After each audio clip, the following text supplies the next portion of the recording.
ವೀಕ್ಷಕರೇ ನಮಸ್ಕಾರ. ಚಾನೆಲ್ಗೆ ಸ್ವಾಗತ. ಕೆಲವು ದಿನಗಳ ಹಿಂದೆ ವಾಸ್ತು ರಿಲೇಟೆಡ್ ಒಂದು ವಿಡಿಯೋ ಹಾಕಿದ್ದೆ.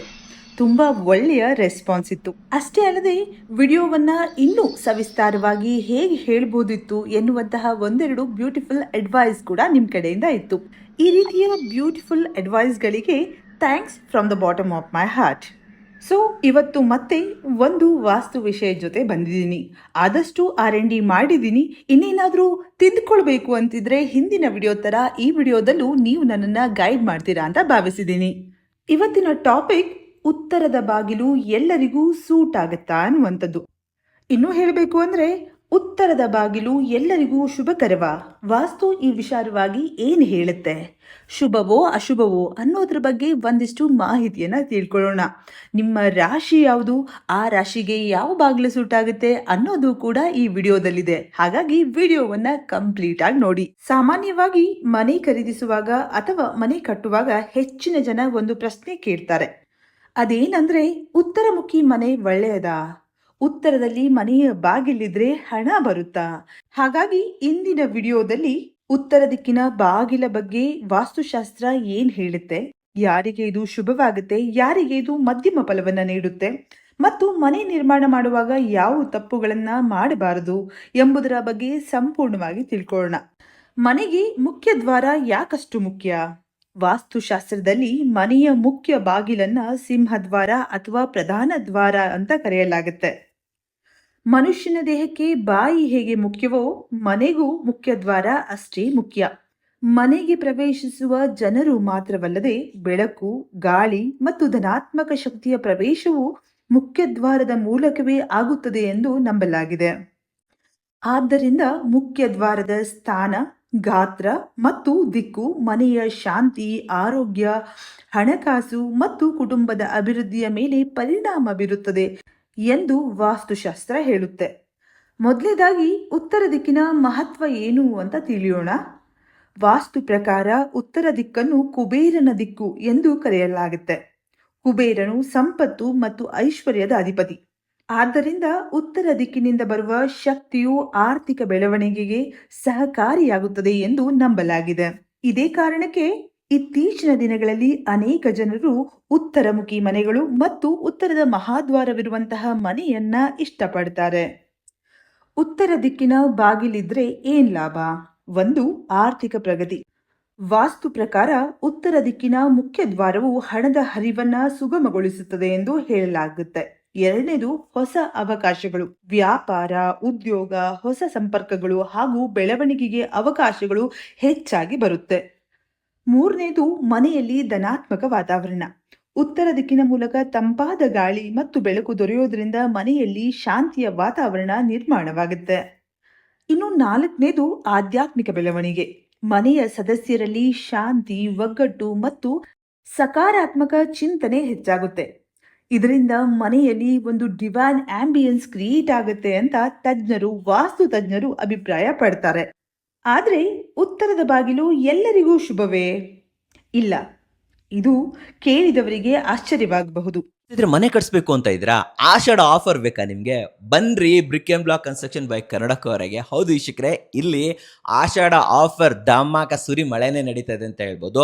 ಬಟ್ ನೀವು ಆಷಾಢದಲ್ಲಿ ಕಟ್ಸ್ಬೇಕು ಅಂತೇನಿಲ್ಲ, ಬುಕ್ ಮಾಡ್ಕೊಳ್ಳಿ, ಶ್ರಾವಣದಿಂದ ಕಟ್ಬೋದು. ಆದರೆ ನೀವು ಇವಾಗ ಬುಕ್ ಮಾಡ್ಕೊಂಡ್ರೆ ಆಲ್ಮೋಸ್ಟ್ 1,00,000 ರೂಪಾಯಿವರೆಗಿನ ಬೆನಿಫಿಟ್ಸ್ ಅನ್ನ ಇವತ್ತು ನಾನು ನಿಮಗೆ ಉಚಿತವಾಗಿ ತಗೊಂಡ್ಬಂದಿದ್ದೀನಿ. ಹೌದು ವೀಕ್ಷಕರೇ, ಹಾಗಾದ್ರೆ ಬುಕ್ ಮಾಡ್ಕೊಂಡ್ರೆ ಏನೇನು ಸಿಗುತ್ತೆ ವೀಕ್ಷಕರೇ? ಇಲ್ಲಿ ನಿಮಗೆ 1000 ಲೀಟರ್ನ over head water tank worth ₹9,000 to 10,000 ರೂಪೀಸ್ದು ಫ್ರೀ ಆಗಿ ಸಿಗ್ತಾ ಇದೆ. ಅದಷ್ಟೇ ಅಲ್ಲ, ಅದರ ನಂತರ ಬರ್ತಾ ಇರುವಂಥದ್ದು 200 ಲೀಟರ್ನ solar water heater.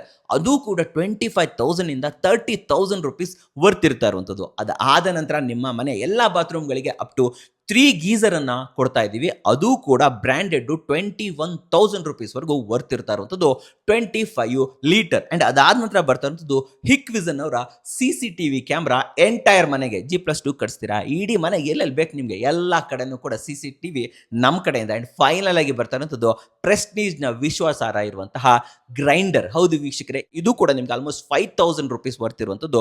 CCTV 30,000 to 35,000 worth ಇರುವಂಥದ್ದು. ಸೊ ಓವರ್ ಆಲ್ ಗೆ ನಿಮಗೆ 90,000 ಇಂದ 1,00,000 ವರ್ತ್ ಇರುವಂತಹ ಇವೆಲ್ಲ ಕಾಂಬೋನ ಉಚಿತವಾಗಿ ಫ್ರೀಯಾಗಿ ಸಿಗ್ತಾ ಇದೆ. ಬಟ್ ಇದು ಓನ್ಲಿ ಎಕ್ಸ್ಕ್ಲೂಸಿವ್ಲಿ ಆಷಾಢ ಆಫರ್. ಮಂಗಳವಾರ ಆಷಾಢ ಸ್ಟಾರ್ಟ್ ಆಗುತ್ತೆ, ಅವತ್ತು ಬುಕ್ ಮಾಡಬೇಕು. ಯಾವತ್ತು ಆಷಾಢ ಎಂಡ್ ಆಗುತ್ತೆ, ಸ್ಕ್ರೀನ್ ಮೇಲೆ ಡೇಟ್ ಬರ್ತಾ ಇದೆ, ಅವತ್ತಿಗೆ ಇದು ಎಂಡ್ ಆಗುತ್ತೆ. ಯಾಕಂದ್ರೆ ರೇಟ್ ಎಲ್ಲ ಜಾಸ್ತಿ ಆಗ್ತಾ ಇದೆ, ನಾವು ಆಫರ್ ಜಾಸ್ತಿ ದಿನ ಕೊಡೋಕ್ಕಾಗಲ್ಲ. ಕ್ವಾಲಿಟಿ ಮೇಲೆ ನಾವು ಯಾವತ್ತು ಇಲ್ಲಿ ಫೋಕಸ್ ಮಾಡ್ತಾ ಇದ್ದೀವಿ. ಸೊ ಕ್ವಾಲಿಟಿ ಮನೆ ಬೇಕು, ಜೊತೆಲಿ ಆಫರ್ ಬೇಕು, ಈ ಕನ್ನಡ ಕೋರನ್ನ ಭರವಸೆ ಬೇಕು ಅಂತಂದ್ರೆ ನೀವೆಲ್ಲರೂ ಕೂಡ ಸ್ಕ್ರೀನ್ ಮೇಲೆ ಕೊಟ್ಟಿರೋ ನಂಬರ್ ಮೂಲಕ ನಮ್ಮನ್ನ ಕಾಂಟ್ಯಾಕ್ಟ್ ಮಾಡಬಹುದು ಅಂಡ್ ನಮ್ಮ ಬ್ರಿಕ್ ಅಂಡ್ ಬ್ಲಾಕ್ ಕನ್ಸ್ಟ್ರಕ್ಷನ್ಗೆ ಬರಬಹುದು ವೀಕ್ಷಕರೇ. ಯಾಕಂದ್ರೆ ಕನ್ನಡಿಗರನ್ನ ಬೆಳೆಸಬೇಕು. ನಮಸ್ಕಾರ. ಕೇವಲ ಉತ್ತರ ದಿಕ್ಕಿನ ಬಾಗಿಲು ಇದೆ ಎಂದ ಕಾರಣಕ್ಕೆ ಮಾತ್ರ ಇದನ್ನ ಸಂಪೂರ್ಣ ಶುಭ ಅಂತ ಹೇಳೋಕೆ ಸಾಧ್ಯವಿಲ್ಲ.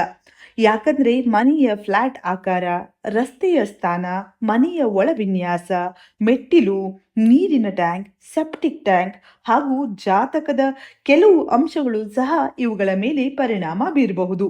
ಆದ್ದರಿಂದ ಯಾವುದೇ ಮನೆ ಖರೀದಿಸುವ ಮೊದಲು ಕೇವಲ ಉತ್ತರಮುಖಿ ಮನೆ ಎಂಬ ಕಾರಣಕ್ಕೆ ನಿರ್ಧಾರ ಮಾಡಬಾರದು. ನೆಕ್ಸ್ಟ್ ಕ್ವೆಶನ್, ಉತ್ತರ ದಿಕ್ಕಿನಲ್ಲಿ ಬಾಗಿಲು ಎಲ್ಲಿರಬೇಕು? ವಾಸ್ತು ಪ್ರಕಾರ ಉತ್ತರದ ಬಾಗಿಲು ಈಶಾನ್ಯ ಭಾಗದ ಕಡೆ ಸ್ವಲ್ಪ ಸರಿದಿರುವುದು ಅತ್ಯುತ್ತಮ ಅಂತ ಪರಿಗಣಿಸಲಾಗಿದೆ. ಯಾಕಂದ್ರೆ ಈಶಾನ್ಯ ಭಾಗವನ್ನ ದೇವಮೂಲೆ ಎಂದು ಕರೆಯಲಾಗಿದೆ. ಈ ಭಾಗದಲ್ಲಿ ಬೆಳಕು, ಗಾಳಿ, ಧನಾತ್ಮಕ ಶಕ್ತಿಯ ಹರಿವು ಹೆಚ್ಚಿರುತ್ತೆ. ಆದರೆ ಕೆಲವೊಂದು ತಪ್ಪುಗಳನ್ನ ಮಾಡಬಾರ್ದು. ಯಾವ ತಪ್ಪುಗಳನ್ನ ಮಾಡಬಾರ್ದು ಹಾಗಾದ್ರೆ? ಒಂದು, ದೇವ ಮೂಲೆಯಲ್ಲಿ ಭಾರವಾದ ವಸ್ತುಗಳನ್ನ ಇಡಬಾರ್ದು. ಈಶಾನ್ಯ ಭಾಗದಲ್ಲಿ ದೊಡ್ಡ ಕಪಾಟು, ಸ್ಟೋರ್ ರೂಮ್, ಭಾರವಾದ ಯಂತ್ರಗಳು, ಕಸದ ವಸ್ತುಗಳು ಇವು ಯಾವುದನ್ನು ಇಡಬಾರ್ದು. ಇವುಗಳನ್ನ ಇಡೋದು ವಾಸ್ತು ಪ್ರಕಾರ ಅಶುಭ ಅಂತ ಹೇಳಲಾಗುತ್ತೆ. ಎರಡನೇದು, ಮುಖ್ಯ ಬಾಗಿಲಿನ ಮುಂದೆ ಕಸ ಇಡಬಾರ್ದು. ಮುಖ್ಯ ಬಾಗಿಲಿನ ಮುಂದೆ ಒಡೆದ ಗಾಜುಗಳನ್ನ, ಹಾಳಾದ ವಸ್ತುಗಳನ್ನ, ಜಂಕ್ ಸಾಮಾನುಗಳನ್ನ, ಹರಿದ ಪಾದರಕ್ಷೆಗಳನ್ನ ಇಟ್ರೆ ಅಲ್ಲಿ ನಕಾರಾತ್ಮಕತೆ ಹೆಚ್ಚಾಗುತ್ತೆ ಅಂತ ಹೇಳಬಹುದು. ನೀವು ಸಾಕಷ್ಟು ಕಡೆ ನೋಡಿರ್ಬೋದು, ಬಾಗಿಲು ಒಂಥರ ಸೌಂಡ್ ಮಾಡುತ್ತೆ, ಕಿರಿಕಿರಿ ಅನ್ಸುತ್ತೆ. ಆಕ್ಚುಲಿ ವಾಸ್ತು ಪ್ರಕಾರ ಬಾಗಿಲು ಶಬ್ದ ಮಾಡಬಾರ್ದು. ಮುಖ್ಯ ಬಾಗಿಲು ತೆರೆಯುವಾಗ ಮತ್ತು ಮುಚ್ಚುವಾಗ ಚೀರು ಶಬ್ದ ಬರ್ತಾ ಇದ್ರೆ ಅದನ್ನ ತಕ್ಷಣ ಸರಿಪಡಿಸಬೇಕು. ವಾಸ್ತು ಪ್ರಕಾರ ಇದು ಮನೆಯ ಶಾಂತಿಗೆ ಅಡ್ಡವಾಗಬಹುದು. ಯಾವುದೇ ಕಾರಣಕ್ಕೂ ಮನೆಯ ಮುಖ್ಯ ಬಾಗಿಲು ಹೊರಗಡೆ ತೆಗೆಯೋ ಹಾಗಿರಬಾರ್ದು. ಅದು ಯಾವಾಗ್ಲೂ ಒಳಮುಖವಾಗಿ ತೆಗೆಯೋ ಹಾಗಿರ್ಬೇಕು. ಇದು ಪಾಸಿಟಿವ್ ಎನರ್ಜಿಯನ್ನ ಮನೆಯೊಳಗೆ ಆಹ್ವಾನಿಸುವ ಸಂಕೇತ ಅಂತ ಪರಿಗಣಿಸಲಾಗುತ್ತೆ. ಇನ್ನು ಬಾಗಿಲ ಎರಡೂ ಬದಿಗಳಲ್ಲಿ ಏನಿರಬೇಕು? ಮುಖ್ಯವಾಗಿ ಬಾಗಿಲಿನ ಎಡ ಮತ್ತು ಬಲಭಾಗದಲ್ಲಿ ಕನಿಷ್ಠ ಒಂದೊಂದು ಕಿಟಕಿಯಾದ್ರೂ ಇರಬೇಕು. ಇದು ಗಾಳಿಯ ಒಳಹರಿವಿಗೆ ಮತ್ತು ಹೊರಹರಿವಿಗೆ ಹೆಲ್ಪ್ ಆಗುತ್ತೆ. ಬೆಳಕು ಸಿಗೋಕ್ಕೂ ಕೂಡ ಹೆಲ್ಪ್ ಆಗುತ್ತೆ. ಒಬ್ಬ ಮನುಷ್ಯನಿಗೆ ಎರಡು ಕಣ್ಣುಗಳಿದ್ದಂತೆ ಮನೆಗೆ ಎರಡು ಕಿಟಕಿಗಳು ಬೇಕು. ಒಂದ್ ವೇಳೆ ಒಂದೇ ಕಿಟಕಿ ಹಾಕುವ ಅವಕಾಶವಿದ್ರೆ ಸ್ವಲ್ಪ ದೊಡ್ಡದಾದಂತಹ ಕಿಟಕಿ ಹಾಕೋದು ಒಳ್ಳೆಯದು. ಈಗ ರಾಶಿ ವಿಷಯಕ್ಕೆ ಬರೋಣ. ರಾಶಿ ಪ್ರಕಾರ ಯಾವ ದಿಕ್ಕಿನ ಬಾಗಿಲು ಯಾರಿಗೆ ಉತ್ತಮ? ಉತ್ತರ ದಿಕ್ಕಿನ ಬಾಗಿಲು ಕರ್ಕಾಟಕ, ವೃಶ್ಚಿಕ ಮತ್ತು ಮೀನ ರಾಶಿಯವರಿಗೆ ಹೊಂದುವಂತಹ ಬಾಗಿಲು. ಪೂರ್ವ ದಿಕ್ಕಿನ ಬಾಗಿಲು ಮೇಷ, ಸಿಂಹ ಮತ್ತು ಧನು ರಾಶಿಯವರಿಗೆ ಸೂಟ್ ಆಗುತ್ತೆ. ದಕ್ಷಿಣ ದಿಕ್ಕು ವೃಷಭ, ಕನ್ಯಾ ಮತ್ತು ಮಕರ ರಾಶಿಯವರಿಗೆ ಸೂಟ್ ಆಗುತ್ತೆ. ಇನ್ನು ಪಶ್ಚಿಮದ ಬಾಗಿಲು ಮಿಥುನ, ತುಲಾ ಮತ್ತು ಕುಂಭ ರಾಶಿಯವರಿಗೆ ಹೇಳಿ ಮಾಡಿಸಿದಂತಹ ಬಾಗಿಲು ಅಂತ ಹೇಳಬಹುದು. ಇವತ್ತಿನ ವಿಡಿಯೋದಲ್ಲಿ ಅಡಿಷನಲ್ ಇನ್ಫಾರ್ಮೇಶನ್ ಆಗಿ ಮೆಟ್ಟಿಲುಗಳ ಬಗ್ಗೆ ವಾಸ್ತು.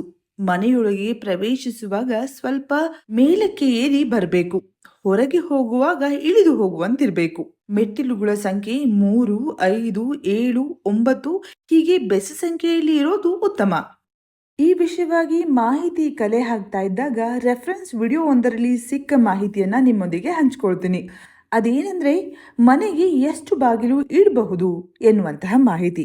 ಒಂದು ಬಾಗಿಲಿದ್ರೆ ಅದು ಶುಭಕರ, 2 ಒಳ್ಳೆಯದು, 3ನೇದು ಕಲಹ ಹಾಗೂ ಶತ್ರುವೃದ್ಧಿ ಆಗುತ್ತೆ, 4 ಬಾಗಿಲುಗಳಿದ್ರೆ ದೀರ್ಘಾಯುಸ್ಸು, 5 ರೋಗ ಹಾಗೂ ಮೃತ್ಯುಗೆ ಕಾರಣವಾಗಬಹುದು, 6 ಪುತ್ರಪ್ರದವಾಗಿರುತ್ತೆ, 7 ಮೃತ್ಯುಪ್ರದವಾಗಿರುತ್ತೆ, 8 ಚಿರಭಾಗ್ಯವಾಗಿರುತ್ತೆ, 9 ದೇಹ ಪೀಡೆ, 10 ನಾಶ ಹಾಗೂ ಚೋರ ಬಯಕೆ ಕಾರಣವಾಗಬಹುದು, 11 ಧನನಾಶ, 12 ವ್ಯಾಪಾರ ವೃದ್ಧಿ, 13 ಶೀಘ್ರ ಮರಣ, 14 ಸಂಪದ್ಭರಿತ, 15 ಫಲನಾಶ, 16 ಧನಲಾಭ, 17 ದಾರಿದ್ರ್ಯ 18 ಲಕ್ಷ್ಮೀಕಾಂತ, 19 ಪೀಡೆ, 20 ಸದಾರೋಗ, ಒಟ್ಟು 20 ಬಾಗಿಲುಗಳವರೆಗಿನ ಲೆಕ್ಕಾಚಾರ ನನಗೆ ಒಂದು ರೆಫರೆನ್ಸ್ ವಿಡಿಯೋದಲ್ಲಿ ಸಿಕ್ಕ ಮಾಹಿತಿ. ಇನ್ನು ವಿಡಿಯೋದ ಕೊನೆಯಲ್ಲಿ ಹೇಳೋದೇನು ಅಂದ್ರೆ ಪೂರ್ವ ಮತ್ತು ಉತ್ತರ ಮತ್ತು ಈಶಾನ್ಯ ದಿಕ್ಕಿನ ಮಹಾದ್ವಾರಗಳು ಸಾಮಾನ್ಯವಾಗಿ ಹೆಚ್ಚಿನ ಜನರಿಗೆ ಉತ್ತಮ ಫಲವನ್ನ ನೀಡುತ್ತೆ ಎಂದು ವಾಸ್ತು ಹೇಳುತ್ತೆ. ವಾಸ್ತು ಅಂದ್ರೆ ಅದು ಕೇವಲ ಯಾವುದೋ ಒಂದು ದಿಕ್ಕಿನ ಬಗ್ಗೆ ತಿಳಿಯುವಂಥದ್ದು ಮಾತ್ರ ಅಲ್ಲ, ಅದು ಒಂದು ವಿಜ್ಞಾನ. ಇಲ್ಲಿ ಮನೆಯ ವಿನ್ಯಾಸ, ಅಲ್ಲಿ ಬೆಳಕು ಗಾಳಿಯ ಹರಿವು, ಜಾಗದ ಸಮತೋಲನ, ಕುಟುಂಬದವರ ಅಗತ್ಯ ಎಲ್ಲವನ್ನೂ ಗಮನದಲ್ಲಿಟ್ಕೊಂಡು ಮನೆ ನಿರ್ಮಿಸುವುದು ನಿಜವಾದ ವಾಸ್ತು. ಇವತ್ತಿನ ಈ ಮಾಹಿತಿ ನಿಮಗೆ ಹೇಗೆ ಅನಿಸ್ತು? ಇನ್ನಷ್ಟು ಇಂಪ್ರೂವೈಸೇಷನ್ ನಾನು ಮಾಡ್ಕೊಳ್ಬಹುದು. ಹಾಗೆ ನಿಮಗೆ ಇನ್ಯಾವ ವಿಷಯದ ಬಗ್ಗೆ ವಾಸ್ತು ಅಥವಾ ಯಾವುದೇ ರೀತಿಯ ಕನ್ಸ್ಟ್ರಕ್ಷನ್, ರಿಯಲ್ ಎಸ್ಟೇಟ್ ರಿಲೇಟೆಡ್ ಮಾಹಿತಿ ಬೇಕು ಅನ್ನೋದನ್ನ ಕಮೆಂಟ್ ಮಾಡೋದನ್ನ ಮರಿಬೇಡಿ. ಹಾಗೆ ಈ ರೀತಿಯ ಎಲ್ಲ ಇನ್ಫಾರ್ಮೇಶನ್ಗಳಿಗಾಗಿ ಚಾನೆಲ್ನ ಸಬ್ಸ್ಕ್ರೈಬ್ ಮಾಡೋದನ್ನ ಮರಿಬೇಡಿ. ಯಾಕಂದ್ರೆ ಕನ್ನಡಿಗರೇ ಕನ್ನಡಿಗರನ್ನ ಬೆಳೆಸಬೇಕು. ಧನ್ಯವಾದಗಳು.